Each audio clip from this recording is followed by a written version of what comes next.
પણ ભાઈઓ આપણે એવું નથી કરવું, જોડે મળીને સાથ આપી અને મોટું મન રાખીને માફ કરી દો મારા ભાઈઓ।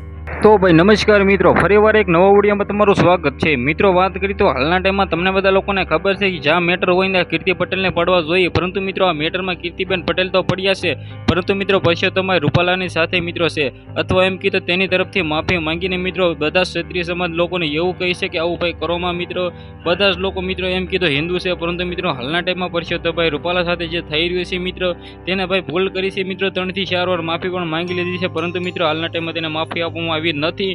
અને મિત્રો કીર્તિબેન પટેલનું એવું કેવું છે કે ભૂલ છે મિત્રો એમ કીધું માણસથી ને થાય છે, પરંતુ મિત્રો વાત કરીએ તો હાલના ટાઈમે મિત્રો પ્રજ્ઞાબેનને મિત્રો ખુલ્લેઆમ મિત્રો ઘણું બધું કહ્યું છે।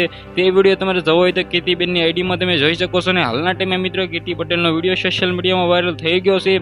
કીર્તિબેન પટેલ મિત્રો ખુલ્લેઆમ મિત્રો એમ કીધું પરસોત્તમભાઈ રૂપાલાની સપોર્ટમાં છે, પરંતુ મિત્રો ક્ષત્રિય સમાજના લોકોને સમજાવવાની પણ કોશિશ કરી રહી છે। આગળ મિત્રો વાત કરીએ તો પરસોત્તમભાઈ રૂપાલા સાથે મિત્રો એમ કીધું તેને માફી પણ માંગી લીધી છે।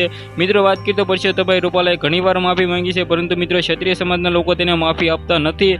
તેમાંથી મિત્રો કીર્તિબેન પટેલે એવું કહ્યું છે કે મિત્રો માણસથી આ ભૂલ થાય છે ને તમારા બધા લોકોને માફ કરી દેવા જોઈએ। મિત્રો આ વિડીયો વિશે શું કેવું છે, કીર્તિબેનને સપોર્ટ મિત્રો એમ કીધું તમે લોકો કરો છો કે નહીં? કીર્તિબેને મિત્રો 110% મને તો લાગે છે કે વાત સાચી કહી છે, કારણ કે મિત્રો ભૂલ તો માણસથી ને થાય મિત્રો, આવી ભૂલ તેને માફી તો મિત્રો તમને શું લાગે છે કે મિત્રો માફી આપી દેવી જોઈએ કે નહીં? કમેન્ટ કરવાનું ભૂલતા નહીં। કીર્તિ પટેલ વિશે શું કેવું છે સબસ્ક્રાઇબ કરવાનું ભૂલતા નહીં અને તેના વિશે કમેન્ટ કરવાનું ભૂલતા નહીં। ફરીવાર એક નવા વિડીયો મળી ત્યાં સુધી બધા લોકોને જય હિન્દ જય ભારત।